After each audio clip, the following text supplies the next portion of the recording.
Hello everyone. तो आज आप लोग कैसे हो? आई होप कि आप लोग बहुत ही ज़्यादा अच्छे होंगे। आज हम चैप्टर नया शुरू करने वाले हैं क्लास 7th का। ये है चैप्टर यस चैप्टर नंबर 6। ठीक है बच्चों, चैप्टर नंबर 6 है और चैप्टर का नाम है दैट इज़ रेस्पिरेशन और रिस्पायरेशन इन ऑर्गेनिज्म। ठीक है बच्चों, तो चैप्टर का नाम है रेस्पिरेशन इन ऑर्गेनिज्म। ये है क्लास 7th का चैप्टर एक्सप्लेनेशन। ठीक है बच्चों, तो हम चैप्टर में 1 बाय 1 करके देखेंगे कि क्या हम पढ़ने वाले हैं इस चैप्टर में और क्या क्या आपको ये चैप्टर पढ़ने के बाद कुछ आउटकम समझ में आ रहा है या नहीं आ रहा। ठीक, सबसे पहले बोला गया है कि रेस्पिरेशन इन ऑर्गेनिज्म में जो सबसे पहला वाला एक्सप्लेनेशन है, उस एक्सप्लेनेशन में बोला गया है कि सपोज़ यहाँ पर आपके टेक्स्ट बुक में तो बुझो है, लेकिन अगर आप कंसिडर करो खुद को तो ठीक है। जब आप किसी से मिलने गए हो, ठीक है, आप किसी से मिलने गए हो, वहाँ पर आपको चल के जाना था, ठीक है, बट आप हो गए हो 5 मिनट लेट। अब आप 5 मिनट लेट हो गए हो तो आपको जो है वो चल के नहीं जाना है, अब आपको दौड़ कर जाना है। ठीक है, और जब आप दौड़ कर जाओगे तो क्या होगा बच्चों, जब आप दौड़ कर जाओगे तो फिर नॉर्मली जब आप दौड़ कर जाओगे तो आप बहुत ही ज़्यादा आपकी जो सांसें हैं वो फूलने लगेगी, यानी कि यू आर ब्रीदिंग फास्टर। ठीक है, आप ज़्यादा तेज़ी से सांस लेना शुरू कर दोगे और एक्सहेल करना शुरू कर दोगे। तो फिर आपके मन में ये क्वेश्चन क्यों नहीं आया कभी कि ये ऐसा क्यों होता है, क्या प्रोसेस ऐसा है जिसकी वजह से ये इतना बड़ा प्रोसेस बन जाता है, यानी कि आप इतना तेज़ी से रिस्पायर करना शुरू कर देते हो। तो सबसे पहले आपका क्वेश्चन बोला गया है व्हाई डू वी रिस्पायर। ठीक है, हम रिस्पायर ही क्यों करते हैं। तो अगर रिस्पायर की बात करें बच्चों, तो सबसे पहले बोला गया है all living organism made up of small microscopic unit called as cell. हर एक लिविंग ऑर्गेनिज्म जो है वो किससे बना हुआ है, सेल से बना हुआ है।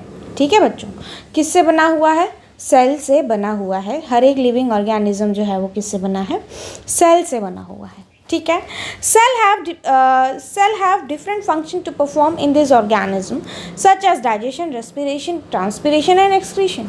और सेल का जो है वो बहुत सारे फंक्शंस हैं आपके बॉडी में, जैसे कि डाइजेशन करना, रेस्पिरेशन करना, ट्रांसपोर्टेशन करना और एक्सक्रीशन करना। डाइजेशन मतलब जो आप खाना खाते हो उसका डाइजेशन होना। ठीक है बच्चों, डाइजेशन का मतलब जो आप खाना खाते हो उसका डाइजेशन होना, यानी कि जो भी आपने खाना खाया है उसको प्रॉपर तरीके से बड़े बड़े मॉलिक्यूल को छोटे छोटे मॉलिक्यूल में तोड़ना, that is known as digestion. ठीक है, रेस्पिरेशन यानी कि सांस लेना। ठीक है बच्चों, तो रेस्पायरेशन करना जो आप नॉर्मली करते हो, breathe in and breathe out. फिर नेक्स्ट आता है ट्रांसपोर्टेशन, यानी कि जो भी आपने खाया है उसको एक जगह से दूसरी जगह तक पहुंचाना। और फिर आता है आपका एक्सक्रीशन, जो आपने खाया है और जो वेस्ट प्रोडक्ट में बन गया है और फिर वो वेस्ट प्रोडक्ट को बॉडी से बाहर निकालना। So that is known as what. ये सारी चीज़ें हम किसकी वजह से कर पा रहे हैं, ये सारी चीज़ें हम सेल की वजह से कर रहे हैं, क्योंकि हर एक सेल का अपना अपना फंक्शन हमारी बॉडी में होता है। Cell can perform function only if they get energy to do so. ठीक है, यस बच्चों, क्या बोला गया है कि सेल तभी फंक्शन करेगा जब आप उसको प्रॉपर अमाउंट में एनर्जी प्रोवाइड करोगे तो। ठीक, अगर आपने प्रॉपर अमाउंट में एनर्जी उसको प्रोवाइड नहीं की है तो वो काम ही नहीं करेगा। यस, आपने मान लो कि आप एक दिन भूखे रहे या एक दिन आपका फास्ट है, तो आप क्या प्रॉपर फंक्शन कर पाओगे, नहीं हो, बहुत ही ज़्यादा टायर्डनेस जो है वो आपको लगेगा। ठीक है, उसके बाद अगर हम बात करें, बोला गया है कि hence all living organism need food to require energy. तो हर एक लिविंग ऑर्गेनिज्म को क्या चाहिए, फूड चाहिए। क्यों फूड चाहिए, क्योंकि जो एनर्जी है उसकी रिक्वायरमेंट बॉडी में होती है। ठीक है बच्चों, उसके बाद the energy present in the food get release when the organism respire to breathe. ठीक है, क्या बोला गया है, ये जो एनर्जी है, ये जो एनर्जी आपके सेल में प्रेजेंट है, यानी कि सपोज की एनर्जी प्रेजेंट है। ठीक है, तो ये एनर्जी कब बनेगी, the energy present in the food release when the organism respire and breathe. बोला गया है कि ये जो एनर्जी स्टोर्ड है आपके सेल में, ये तभी रिलीज होगी जब इसकी जगह पे आप दूसरी फूड ला दोगे, या अगर आप फूड खा रहे हो। ठीक है, अगर आप फूड खा रहे हो तो वो फूड जो है वो एनर्जी बनाने में हेल्प करेगी। ठीक है, वो फूड जो है वो एनर्जी बनाने में हेल्प करेगी। ठीक है बच्चों, उसके बाद बोला गया है how food help us in gaining energy. ठीक है, ये सारे क्वेश्चन है बच्चों जो आपके एग्जाम के पॉइंट ऑफ व्यू से बहुत ही ज़्यादा इंपॉर्टेंट है। क्या क्वेश्चन है, how food help us for gaining energy. Food कैसे हमारी हेल्प करता है एनर्जी को गेन करने के लिए। ठीक है बच्चों, तो जब हम सांस लेते हैं, ठीक है, जब हम सांस लेते हैं, as we breathe we take air, it contain the oxygen. Yes, ये बहुत ज़्यादा इंपॉर्टेंट है। जब भी हम सांस लेते हैं, ठीक है, जब भी हम सांस लेते हैं उसमें सबसे ज़्यादा रिच अमाउंट में क्या होता है, रिच अमाउंट में होता है ऑक्सीजन। ठीक है बच्चों, ये आपको अंडरलाइन करना है, ऑक्सीजन रहता है। और जब हम ब्रीद आउट करते हैं तब हमारे बॉडी से क्या बाहर आता है, कार्बन डाइऑक्साइड। कार्बन डाइऑक्साइड क्या है, ये एक वेस्ट मटेरियल है जो हमारी बॉडी बनाकर तैयार करती है। अगर ये कार्बन डाइऑक्साइड का एक्यूमुलेशन हो गया हमारी बॉडी में, एक्यूमुलेशन का मतलब बच्चों जमा हो गया। ठीक है, अगर ये कार्बन डाइऑक्साइड हमारी बॉडी में ज़्यादा टाइम पीरियड के लिए जमा हो गया तो फिर इसका जो है वो बहुत बड़ा इम्पैक्ट हमारे हेल्थ पे पड़ेगा, यानी कि हमें हेल्थ इश्यूज हो सकते हैं। इसीलिए ये time to time carbon dioxide को हमारी बॉडी से बाहर निकालना जरूरी है। This carbon dioxide when transported to our cell and break down the food, this oxygen when transported to cell help to breaking down the food and get energy। अब देखो क्या बोल रहा है बच्चों। ठीक है, ये सबसे ज़्यादा इम्पॉर्टेंट पॉइंट है। इसको मैं सबसे इसको रेड कलर से मार्क करती हूँ। ठीक है, ये बहुत ज़्यादा इम्पॉर्टेंट है। क्या बोला गया है, सपोज कि ये आपका सेल है, ठीक है, और इसने क्या किया, फूड है इसके पास। ठीक है, जब तक ऑक्सीजन इसके पास नहीं आएगी तब तक ये फूड जो है ये ब्रेक डाउन नहीं होगा। ठीक है बच्चों, तब तक ये फूड जो है वो ब्रेक डाउन नहीं होगा। ठीक है, और जब तक ऑक्सीजन नहीं आई, फूड अगर ब्रेक डाउन नहीं हुआ तो वो एनर्जी भी नहीं बनाएगी। ये फूड है, ये एनर्जी है। ठीक है बच्चों, ये फूड है, ये एनर्जी है। तो जब तक फूड ब्रेक डाउन नहीं होगा तब तक हमारा जो एनर्जी है वो बन के तैयार नहीं होगा। तो इसके लिए कौन रिस्पॉन्सिबल है, ऑक्सीजन। ठीक है बच्चों, ऑक्सीजन रिस्पॉन्सिबल है कि फूड को ब्रेक डाउन करके क्या बनाएगा, एनर्जी बनाएगा। ठीक, तो ये होता है मेन प्रॉपर उसका मतलब कि ऑक्सीजन जो है ये जब हम सांस लेते हैं तो ये जो ऑक्सीजन हम गेन कर रहे हैं, ये ऑक्सीजन कहाँ चला जाता है, ये ऑक्सीजन चला जाता है हमारे सेल के पास, और सेल में जो फूड है उसको ब्रेक डाउन कर देता है, बोलता है कि अब तुझे एनर्जी में कन्वर्ट होना है। ठीक है बच्चों, फिर उसके बाद आता है व्हाट इज सेल्यूलर रेस्पिरेशन, की सेल्यूलर रेस्पिरेशन क्या होता है। Cellular respiration is defined as the process in which the food that we eat is broken down inside the cell which result to release the energy as all the cell in the living organism undergo cellular respiration. Cellular respiration take place in the cell organelle called as mitochondria. ठीक है, क्या बोला गया है कि cellular respiration क्या होता है। सेल्यूलर रेस्पिरेशन की अगर मैं बात करूँ तो जो मैंने आपको यहाँ पर एक्सप्लेन किया था बच्चों वही है। क्या है वो, अगर ये सेल है, ठीक है, सपोज कि ये सेल है, लेट मी ड्रॉ, सपोज कि ये सेल है, ठीक है, और उसके पास ये फूड है। ठीक, उसके पास ये फूड है, तो ऑक्सीजन जाएगा, ऑक्सीजन क्या करेगा, इसको छोटे छोटे टुकड़ों में तोड़ देगा जो कि एनर्जी कहलाएगी। ठीक है बच्चों, वो क्या करेगा, फूड को ब्रेक डाउन करेगा और वो एनर्जी बनाकर देगा।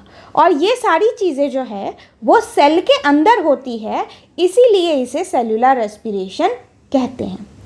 ठीक, समझ में आ गया।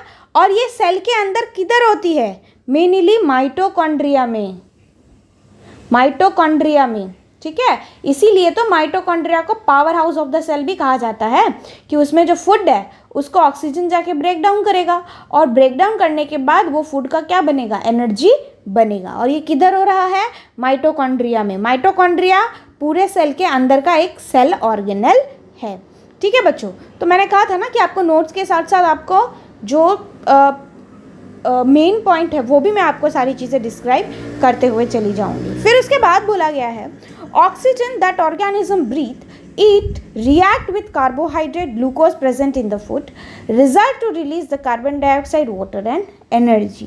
ठीक है, क्या बोला गया है आइए यहाँ पर देखते हैं सेल्यूलर रेस्पिरेशन कैसे होती है। क्या बोला गया है कि सबसे पहले ग्लूकोज है, ठीक है बच्चों, ग्लूकोज क्या करेगा, ऑक्सीजन के साथ रिएक्ट करेगा। ठीक, ग्लूकोज किसके साथ रिएक्ट करेगा, ऑक्सीजन के साथ रिएक्ट करेगा। अगर आप देखो बोला क्या गया है, oxygen in the organism breathe, that organism breathe, it react, oxygen ये हम क्या कर रहे हैं, ये हम ब्रीथ कर रहे हैं, ठीक है, ब्रीदिंग से आ रही है, और ये किसके साथ रिएक्ट कर रहा है, ग्लूकोज के साथ रिएक्ट कर रहा है। ग्लूकोज मतलब कार्बोहाइड्रेट, ठीक है बच्चों, ग्लूकोज का मतलब होता है कार्बोहाइड्रेट, ठीक है, ग्लूकोज का मतलब कार्बोहाइड्रेट, ठीक, ग्लूकोज का मतलब कार्बोहाइड्रेट, और ये क्या करेगा, एनर्जी रिलीज करेगा, कार्बन डाइऑक्साइड बनाएगा और वाटर बनाएगा, ठीक है, और यही एनर्जी फिर हमारी बॉडी यूज़ करती है। ठीक है बच्चों, ये था सेलुलर रेस्पिरेशन कि क्या होता है सेलुलर रेस्पिरेशन। ग्लूकोज है आपकी बॉडी में, आपने ग्लूकोज खाया है, ये ग्लूकोज आपके सेल में जाके स्टोर रहेगी, और जब आप सांस लोगे तो वो ऑक्सीजन के साथ रिएक्ट करेगा, ऑक्सीजन के साथ रिएक्ट करने के बाद एनर्जी रिलीज होगी, वो क्या बनाएगा, कार्बन डाइऑक्साइड बनाएगा और वाटर बनाएगा। ठीक है बच्चों, चलिए आगे बढ़ते हैं। आगे है आपका type of respiration. Type of respiration की अगर हम बात करें तो टाइप ऑफ रेस्पिरेशन में दो टाइप के रेस्पिरेशन आते हैं। पहला आता है एरोबिक रेस्पिरेशन, दूसरा आता है एनएरोबिक रेस्पिरेशन। एरोबिक रेस्पिरेशन की बात करें तो this kind of respiration take place in the presence of oxygen. Aerobic का मतलब क्या बच्चों, एरोबिक का मतलब प्रेजेंस ऑफ ऑक्सीजन, ठीक है, एरोबिक का मतलब प्रेजेंस ऑफ ऑक्सीजन, ठीक, और एनएरोबिक का मतलब होता है एब्सेंस ऑफ ऑक्सीजन, ठीक, एनएरोबिक का क्या मतलब होता है, एब्सेंस ऑफ ऑक्सीजन। तो प्रेजेंस ऑफ ऑक्सीजन, ठीक है, यानी कि ये रेस्पिरेशन जो है वो प्रेजेंस ऑफ ऑक्सीजन में हो रहा है, ठीक। अगर हम एनएरोबिक रेस्पिरेशन की बात करें तो ये रेस्पिरेशन जो है ये एब्सेंस ऑफ ऑक्सीजन में हो रहा है, यानी कि वहाँ पर क्या है, ऑक्सीजन नहीं है, ठीक है। फिर उसके बाद बोला गया है it lead to release the high amount of energy in the living organism. Aerobic respiration में हाई एनर्जी रिलीज होती है, ठीक है बच्चों, और एनएरोबिक रेस्पिरेशन में क्या होता है, लो एनर्जी रिलीज होती है, ठीक, इतना समझ में आ गया। उसके बाद बोला गया है human being and many other living organism undergo aerobic respiration. Human being और बहुत सारे ऐसे लिविंग ऑर्गेनिज्म है, ठीक है, क्या बोला गया है, ह्यूमन बीइंग और बहुत सारे ऐसे एनिमल हैं जो एरोबिक रेस्पिरेशन करते हैं, ठीक है। फिर उसके बाद बोला गया है ईस्ट, और कुछ टाइम में ह्यूमन बीइंग जो होते हैं वो एनएरोबिक रेस्पिरेशन के लिए जाते हैं। कुछ टाइम, सम टाइम बोला गया है बच्चों, ठीक है, ऑल द टाइम नहीं बोला गया है। लिविंग ऑर्गेनिज्म हर एक टाइम में और एरोबिक रेस्पिरेशन ही करेंगे, लेकिन कुछ टाइम में ऐसा कंडीशन आ जाता है जिसमें उन्हें एनएरोबिक रेस्पिरेशन करना पड़ता है, ठीक, ह्यूमन बीइंग और ईस्ट को। Carbon dioxide and water are also release in aerobic respiration. जब एरोबिक रेस्पिरेशन होगा तो कार्बन डाइऑक्साइड और वाटर रिलीज होता है, ठीक।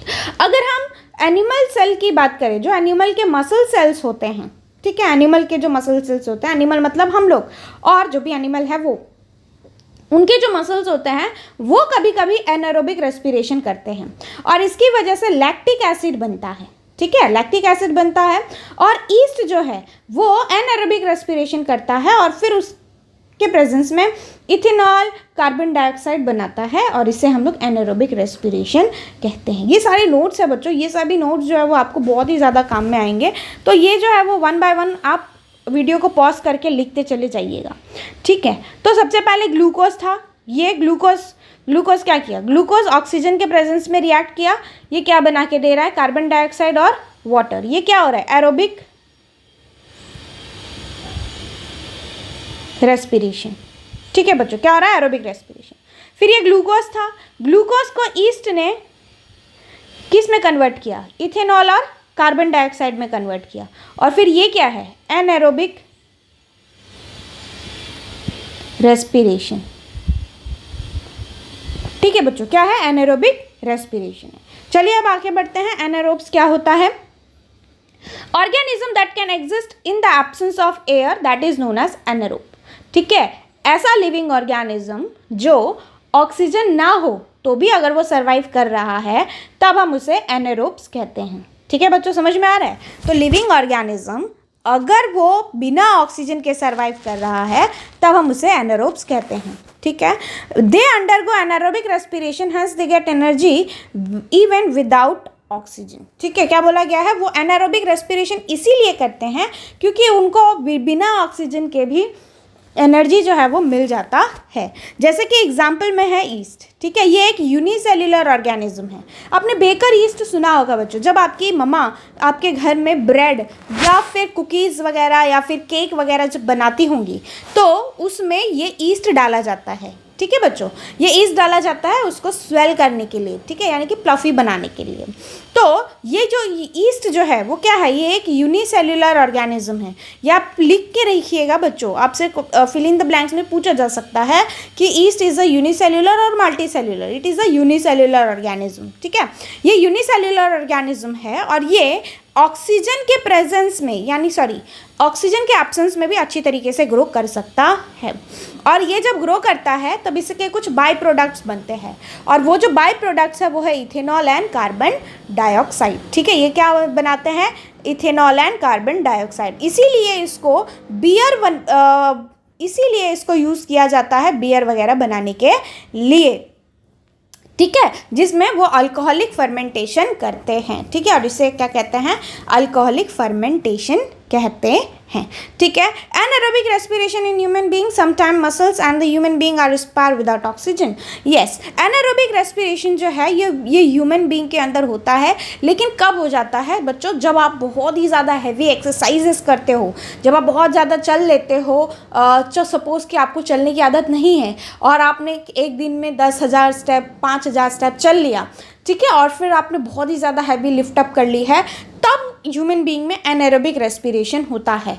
ठीक है, क्यों होता है, क्योंकि सेल है तो सेल अगर रिस्पायर कर रहा है तो यानी कि एनर्जी बनाएगा ना। जब आप काम करोगे तो सेल को क्या चाहिए, एनर्जी चाहिए। काम करोगे तो एनर्जी तो चाहिए, लेकिन उस टाइम में क्या होता है, ऑक्सीजन की सप्लाई कम हो जाती है। ठीक है, जब आप काम कर रहे हो तो ऑक्सीजन की लिमिटेड सप्लाई हो जाती है। ऑक्सीजन सप्लाई हो रहा होता है लेकिन लिमिटेड अमाउंट में होता है, तो उसके वजह से क्या हो जाता है, ये एनारोबिक रेस्पिरेशन पे शिफ्ट हो जाता है। और जब सेल एनारोबिक रेस्पिरेशन पे शिफ्ट होता है तो देखो क्या बोला गया है, this generally happen when we undergo heavy exercises such as running, weightlifting, cycling, walking for longer duration. ये क्या कब होता है, जब हम ये लॉन्गर ड्यूरेशन के लिए करते हैं तब। रनिंग करें या वेट लिफ्टिंग करें या साइकिलिंग करें या वॉकिंग करें। ठीक है बच्चों, तो ये सभी चीज़ों की वजह से एनारोबिक रेस्पिरेशन जो है वो होता है। ऐसे सिचुएशन में, इन सब सिचुएशन मसल्स को जो है वो ज़्यादा अमाउंट में एनर्जी चाहिए रहता है। ठीक है, ऐसे कंडीशन में मसल को ज़्यादा एनर्जी चाहिए, लेकिन ऑक्सीजन जो है वो इनफ अमाउंट पे नहीं पहुंच पाता, तो फिर मसल सेल्स जो है वो एनारोबिक रेस्पिरेशन करना शुरू कर देते हैं और इसकी वजह से लैक्टिक एसिड बनता है हमारे मसल्स में। ठीक है, एनर्जी बनाता है और फिर एनर्जी के साथ साथ लैक्टिक एसिड बनता है। जब यही लैक्टिक एसिड, ये एसिडिक कंडीशन है ना, एसिड है, तो ये एसिड जब आपके मसल सेल्स में एक्यूमुलेट हो जाते हैं तो इसकी वजह से क्या होता है, मसल क्रैम्प होता है, यानी कि जो मसल मांसपेशियां हैं वो सब दर्द होना शुरू हो जाते हैं। ठीक है, तो ये कब होता है, जब हम हैवी एक्सरसाइजेस करते हैं तब। तो अगर हमें उस पेन से रिलीफ करना है तो हम क्या करते हैं, आइदर हम हॉट वाटर बाथ लेते हैं यानी कि हमारे पैरों पर गर्म पानियाँ डालते हैं, या फिर हम मसाज करते हैं। ठीक है, यानी कि पैरों को अच्छी तरीके से मसाज करते हैं। इसकी वजह से क्या होता है, ब्लड सर्कुलेशन अच्छा हो जाता है बच्चों। ठीक है, जब हम मसाज करते हैं, गर्म पानी डालते हैं, तो इसकी वजह से जो ब्लड सर्कुलेशन है वो अच्छा हो जाता है। और अगर ब्लड सर्कुलेशन अच्छा हो जाता है तो इसकी वजह से क्या हो जाता है, लैक्टिक एसिड कार्बन डाइऑक्साइड और वाटर में ब्रेक डाउन हो जाता है। तो यहाँ पर समझते हैं ग्लूकोज कहाँ है बच्चों, ग्लूकोज आपके मसल सेल्स में है, ठीक है। ये होगा एनारोबिक रेस्पिरेशन, किस में तोड़ेगा, लैक्टिक एसिड और एनर्जी बना कर देगा, ठीक है बच्चों। तो ये होता है आपके मसल्स के अंदर, ठीक। उसके बाद आता है बच्चों ब्रीदिंग, कि ब्रीदिंग क्या होता है, ठीक है। Breathing can be defined as a process in which the organism which help to respiratory organ take the oxygen rich air present in the surrounding which release the contain of high amount of carbon dioxide. Breathing occur continuously in an organism. ये breathing जो है ये हम बाहर से यानी कि हमारे environment से बहुत ही ज़्यादा अमाउंट में ऑक्सीजन रिच जो एयर है वो अपने अंदर लेते हैं, सांस में लेते हैं, और फिर कार्बन डाइऑक्साइड रिच एयर जो है वो हमारी बॉडी से बाहर छोड़ते हैं। और ये जो प्रोसेस है ये कंटिन्यूसली हमारी बॉडी में चलता रहता है। उसके बाद आता है इनहेलेशन। ये एक ऐसा प्रोसेस है जिसमें हम कंटेन ऑफ ऑक्सीजन बॉडी के अंदर लेते हैं, यानी कि इनहेलेशन। ब्रीदिंग में दो प्रोसेस, तो ब्रीदिंग जो है ब्रीदिंग में दो प्रोसेस, इनहेलेशन और एक होता है एक्सहेलेशन। तो इनहेलेशन में हम क्या करते हैं, ऑक्सीजन रिच एयर जो है वो हम हमारे बॉडी के अंदर लेते हैं, और एक्सहेलेशन में क्या करते हैं, कार्बन डाइऑक्साइड रिच एयर जो है वो हमारी बॉडी से बाहर छोड़ देते हैं, ठीक है। इनहेलेशन और एक्सहेलेशन जो है ये एक अल्टरनेटिव प्रोसेस है, ये कंटिन्यूसली हमारे बॉडी में होता है। ब्रीदिंग रेट जो है ये पर्सन टू पर्सन वैरी करता है, यानी कि पर मिनट मेरा ब्रीदिंग रेट अलग होगा, आपके पेरेंट्स का ब्रीदिंग रेट अलग होगा, आपका ब्रीदिंग रेट अलग होगा, छोटे बच्चे होते हैं उनका ब्रीदिंग रेट अलग होता है, ठीक है। तो ये पर्सन टू पर्सन जो है वो वेरी करता है कि इनहेलेशन और एक्सहेलेशन क्या होगा, ठीक है, पर यूनिट टाइम में। Breathing rate is not always constant in the human being. We generally breathe faster when our body needs more energy. For example, exercising. ठीक है, तो ब्रीदिंग रेट जो है नॉर्मल पर्सन का ब्रीदिंग रेट जो है वो कभी भी सेम नहीं रहता। ये जब अगर हम हैवी एक्सरसाइजेस करते हैं, ठीक है, अगर हम हैवी एक्सरसाइजेस करते हैं तो हमारा ब्रीदिंग रेट जो है वो बहुत ही ज़्यादा फास्टर हो जाता है, ठीक। This is because our body need oxygen to break down the food to produce energy. वो क्यों होता है, क्यों हमारी सांसें बहुत ज़्यादा तेज़ तेज़ चलने लग जाती है, क्योंकि हमारी बॉडी में क्या है, फूड है जो हमने गेन किया है यानी कि खाया है, और इस फूड का क्या होगा, ब्रेक डाउन होगा, ठीक है। इस फूड का क्या होगा, ब्रेक डाउन होगा, लेकिन किसके प्रेजेंस में, ऑक्सीजन के प्रेजेंस में। किस में ब्रेक डाउन होगा, फूड का एनर्जी में, ठीक है। तो इसकी वजह से हमारा ब्रीदिंग रेट जो है वो हायर और लोअर हो जाता है कभी कभी। अगर हम नॉर्मली हैं, सोए हैं, तो हमारा ब्रीदिंग रेट कम होगा। क्यों कम होगा, क्योंकि हमारी बॉडी को उस टाइम में कम एनर्जी की ज़रूरत चाहिए, तो कम अगर एनर्जी चाहिए तो ऑक्सीजन भी कम चाहिए, तो वहाँ पर फिर हमारा ब्रीदिंग रेट लो हो जाता है। वही अगर हम एक्सरसाइजेस की बात करें तो तब हमारी बॉडी को बहुत ही ज़्यादा अमाउंट में एनर्जी चाहिए होती है। एनर्जी कब बनेगी, ऑक्सीजन के प्रेजेंस में, और वही ऑक्सीजन जो है वो हमारी बॉडी में एनर्जी बना कर देगा, और फिर तब जो है वो ब्रीदिंग रेट हमारी फास्ट हो जाती है। नॉर्मली एक अडल्ट ह्यूमन बीइंग की अगर हम बात करें तो 15 to 80 टाइम पर मिनट होता है ये, यानी कि एक मिनट के अंदर, इन अ मिनट मतलब एक मिनट, ठीक है, एक मिनट के अंदर 15 to 80 टाइम होता है। While exercising the rate can change up to 25 times per minute, ठीक है। और जब आप एक्सरसाइजेस करते हो तब ये कितना टाइम में चेंज हो जाता है, 25 मिनट्स में चेंज हो जाता है। ये आप लिख लीजिएगा, ये बहुत ही ज़्यादा इंपॉर्टेंट है। फिर उसके बाद बोला गया है ब्रीदिंग। तो ब्रीदिंग में हम क्या करते हैं, ऑक्सीजन गेन करते हैं और कार्बन डाइऑक्साइड रिलीज़ करते हैं, ठीक है। और हमारा सेल क्या करता है, हमारा सेल ऑक्सीजन गेन करता है और कार्बन डाइऑक्साइड को रिलीज़ करता है, ठीक है बच्चों। फिर उसके बाद बोला गया why do we feel hungry after doing the physical activity like walking और रनिंग। या जब हम चलते हैं, रनिंग करते हैं, तब उसके बाद हमें भूख क्यों लग जाती है। Physical activity, the food that is present in the body converted into energy.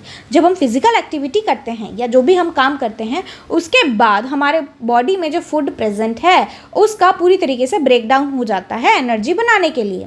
Since all the food get consume it is generated energy we start feel hungry. और इसी की वजह से जब फूड पूरी तरीके से यूज़ हो जाता है हमारी बॉडी में, तो इसकी वजह से क्या हो रहा है, फूड कंज्यूम हो रहा है, उसकी वजह से क्या बनेगा, एनर्जी बनेगा।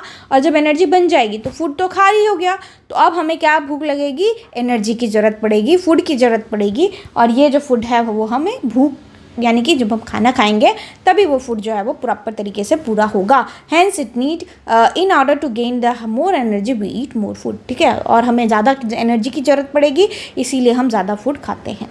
Breathing in human being, breathing in human being की बात करें तो ब्रीदिंग इन ह्यूमन बीइंग में आ जाता है, ये डायग्राम बहुत ही ज़्यादा इंपॉर्टेंट है, ठीक है, important diagram,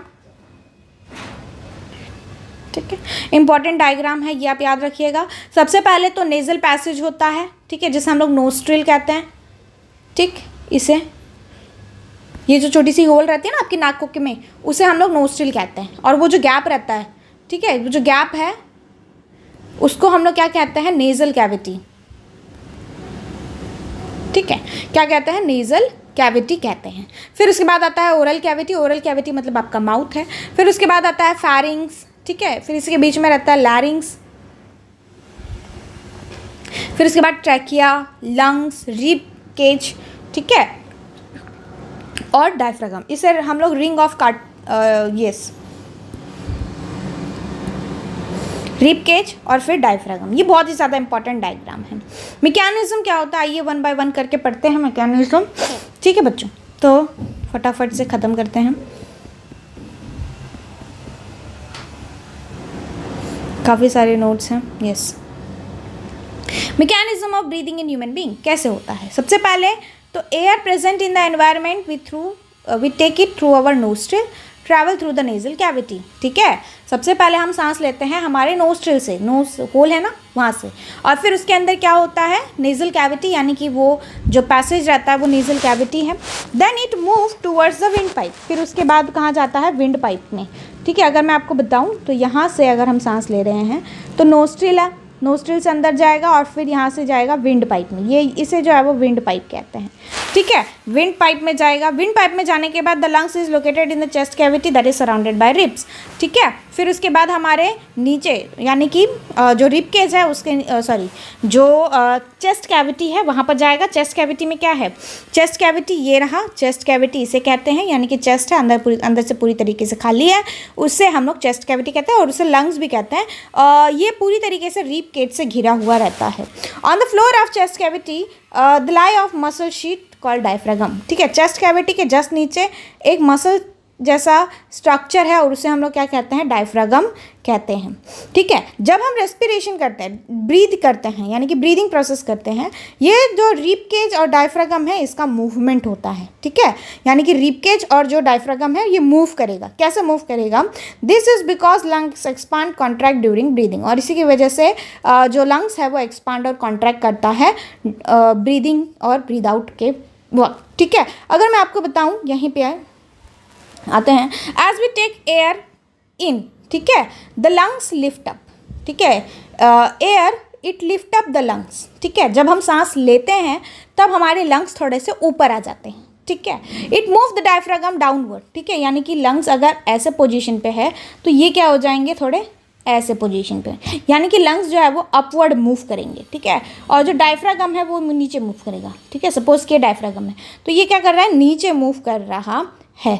The lungs when releasing the air outside of the body which bring the back diaphragm to the rib cage and the original position। तो और जब हम कार्बन डाइऑक्साइड रिच एयर जो है वो बाहर छोड़ते हैं तो फिर जो लंग्स है वो अपनी पोजीशन पे आ जाएगा, डायफ्रागम जो है वो ऊपर चला जाएगा, ठीक है। यहाँ पे देखिए, यस, ब्रीदिंग कर रहे हैं, ब्रीथ कर रहे हैं, यानी कि एयर जो है वो हम इनसाइड ले रहे हैं, ठीक है। जब हम इनसाइड एयर ले रहे हैं तो चेस्ट जो है वो एक्सपांड करेगा, ये सब आपको मेंशन करना है। क्या करना है, चेस्ट एक्सपांड करेगा, ठीक है। डायफ्रागम नीचे की ओर जाएगी, ठीक है, और एब्डोमिनल एक्सपांशन होगा जिसकी वजह से एयर जो है वो बाहर से अंदर की तरफ आएगी। और जब हम ब्रीथ आउट करते हैं तो एयर जो है वो बाहर जाएगी, तो जो लंग्स है वो अपने पोजीशन पे आ जाएगा और जो डायफ्रागम है वो अभी अपने पोजीशन पे आ जाएगा, यानी कि ऊपर घिसक जाएगा। चेस्ट जो है वो कॉन्ट्रैक्ट हो जाएंगे और एब्डोमेन कॉन्ट्रैक्ट हो जाएंगे, जिसकी वजह से एयर जो है वो बाहर आ जाएगा, ठीक है। फिर उसके बाद बोला गया है, yes, why do we sneeze, हम छींकते क्यों है। जब हम इनहेल करते हैं कोई भी चीज़, ठीक है, मान लो कि हम इनहेल करते हैं तो हम एयर के साथ साथ कई सारे स्मोक, कई सारे ऐसे अनवांटेड एलिमेंट और कई सारे ऐसे डस्ट है वो भी इनहेल कर जाते हैं, ठीक है बच्चों, हमारे नोस्ट्रिल के थ्रू। और उसमें क्या प्रेजेंट है, हमारे हेयर्स प्रेजेंट है। अगर आप अब अपने मिरर के सामने जाना तो अपने नोज़ को थोड़ा सा उलट के देख, उलट इन द सेंस कि थोड़ा सा एक्सपांड करके देखना, तो आपको दिखेगा वहाँ पर छोटे छोटे जो हेयर्स है वो प्रेजेंट है। ठीक है, वो हेयर क्या करता है, सबसे पहले जब हम सांस लेते हैं तो हमारे जो डस्ट और जो भी पोलन ग्रेन रहता है ये इस हेयर में जाके अटक जाता है। ठीक है, और उस हेयर में जाने के बाद, अटकने के बाद हमें इरिटेशन होती है, और इसी इरिटेशन की वजह से हमें जो है वो छींक आती है, और वो जो अनवांटेड पार्टिकल हमारे नाकों में गया था वो नेज़ल कैविटी से बाहर आ जाता है। ठीक है बच्चों, उसके बाद ये तो है नॉर्मल सी, क्या हम ब्रीद आउट करते हैं, क्या हम ब्रीद इन करते हैं। ठीक है, ये आप नोट्स में लिख लेना, ये ऐसा कुछ खास नहीं है, ये ऑलरेडी मैंने एक्सप्लेन कर दिया है। ठीक है, उसके बाद बोला गया है breathing in other organism. Other organism कैसे ब्रीथ करते हैं, जैसे बहुत सारे ऐसे एनिमल्स हैं जिनके पास कुछ कैविटीज़ होती हैं उनके बॉडी में, जैसे ह्यूमन बीइंग के पास तो लंग्स होता है। For example lion, elephant, goat, snake, bird, lizard.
जो अर्थवर्म है वो क्या करते हैं, वो डायरेक्टली अपने स्किन से ही ऑक्सीजन गेन कर लेते हैं और स्किन से ही कार्बन डाइऑक्साइड को रिलीज कर देते हैं। Similarly frog also have a sickly and moist skin. Similarly जो फ्रॉग है उसका भी जो पूरा बॉडी है वो भी स्लिपरी होता है और मॉइस्ट स्किन होता है, तो उनकी भी जो बॉडी का जो स्किन लेयर होता है वो हेल्प करता है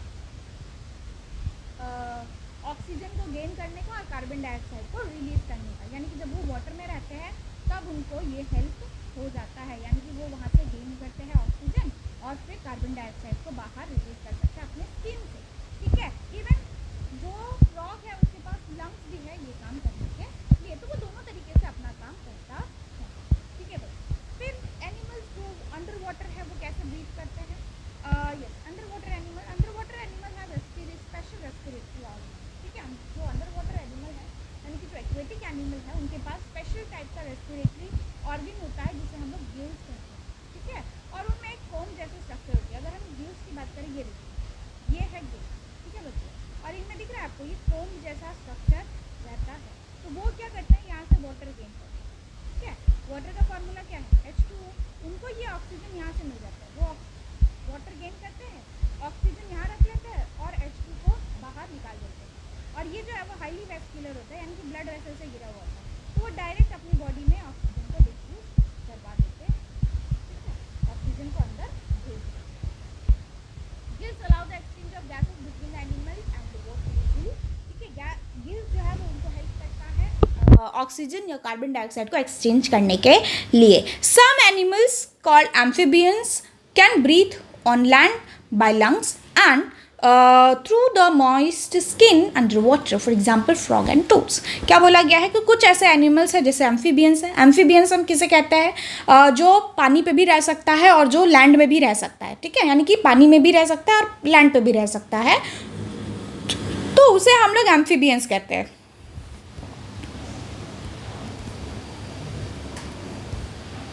लिविंग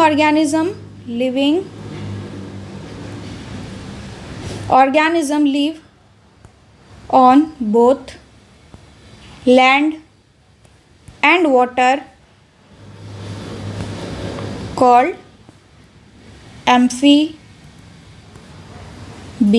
ठीक है। जो लिविंग ऑर्गेनिज्म है वो पानी और लैंड दोनों पे रह सकते हैं, उसे हम लोग एम्फीबियन कहते हैं। तो उनमें जो फ्रॉग है वो आता है, ठीक है। फ्रॉग और कुछ टोड्स होते हैं जो लंग्स, अगर वो लैंड पे है तो वो लंग से रिस्पायर करेंगे, यानी कि ब्रीद इन ब्रीद आउट करेंगे। अगर वो पानी में है तो अपने स्किन से ब्रीद इन या ब्रीद आउट करेंगे, ठीक है। फिर उसके बाद आता है रेस्पिरेशन इन प्लांट। ये आपको टॉपिक है, एक second let me check, yes.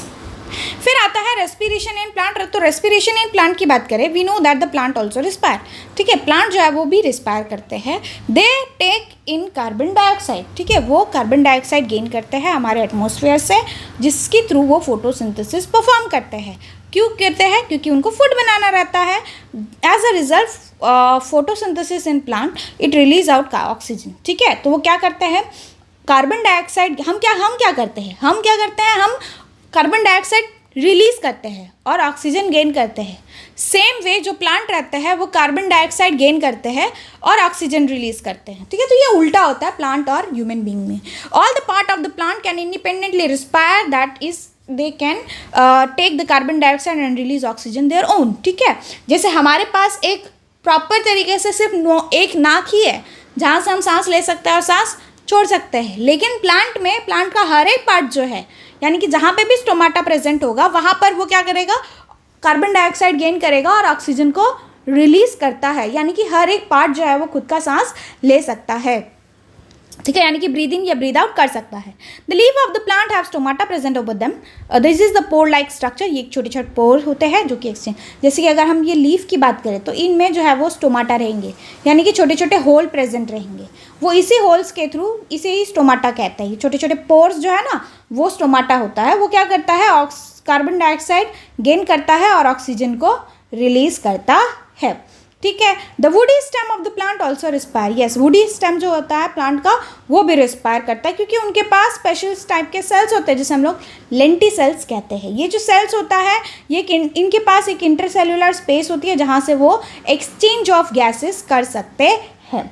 अगर हम रूट की बात करें तो root of the plant have hair like structure, ठीक है। रूट जो रहता है प्लांट का, जो रूट है उसमें हेयर जैसे स्ट्रक्चर्स रहते हैं, ठीक है। वो क्या करेंगे? अगर सपोज कि ये रूट्स है, ठीक है बच्चों, ये रूट्स है, तो इनमें हेयर लाइक जैसे स्ट्रक्चर रहेंगे। ये क्या करेंगे? ये जो सॉइल है ना, सॉइल के आजू बाजू गैप रहती है तो ऑक्सीजन आएगा, और ये ऑक्सीजन क्या करेगा? आजू बाजू वाले सॉइल से जो एयर गैप प्रेजेंट है वहाँ से वो ऑक्सीजन को गेन करेगा, ठीक है बच्चों। तो इस तरीके से जो प्लांट है वो सांस लेता है। Why plant can die over water, ठीक है। अगर हमने प्लांट को ज़्यादा पानी दे दिया तो वो फिर मर क्यों जाता है? एज वी नो दैट उसके जो रूट्स होते हैं वो सॉइल से ऑक्सीजन गेन करते हैं। अभी हमने देखा कि जो रूट होते हैं प्लांट के, जो रूट होते हैं वो कहाँ से एयर गेन करते हैं? सॉइल से, ठीक है। तो हमें पता है कि जो रूट्स होता है वो कहाँ से ऑक्सीजन गेन कर रहा है? सॉइल से, ठीक। Also we also understand that the air of the soil present between the soil particle। हमें ये भी पता है कि कुछ एयर जो है वो सॉइल पार्टिकल के बीच में ट्रैप हो जाते हैं, ठीक है। Along with the air soil contain some water and moisture, ठीक है। एयर के साथ साथ क्या होता है सॉइल में? कुछ ऐसे मिनरल्स भी प्रेजेंट होते हैं, मॉइस्चर भी होता है, वाटर भी होता है, ठीक है। If we over water the plant, ठीक है, अगर हम ज़्यादा पानी डाल देंगे उसमें तो जो सॉइल पार्टिकल है वो क्लॉग हो जाएगा, जिसकी वजह से जो रूट है उसको अच्छे तरीके से एयर नहीं मिलेगा और बेचारा प्लांट जो है वो मर जाएगा, ठीक है बच्चों। Thank you. अगर आप लोगों को मेरी वीडियोज़ अच्छी लग रही है तो प्लीज़ मेरे वीडियो को लाइक करिए, चैनल को सब्सक्राइब करिए और दोस्तों के साथ शेयर करना मत भूलिएगा, ठीक है। अगर आपको नोट्स चाहिए तो let me know in the comment section, will update you, ठीक। Thank you.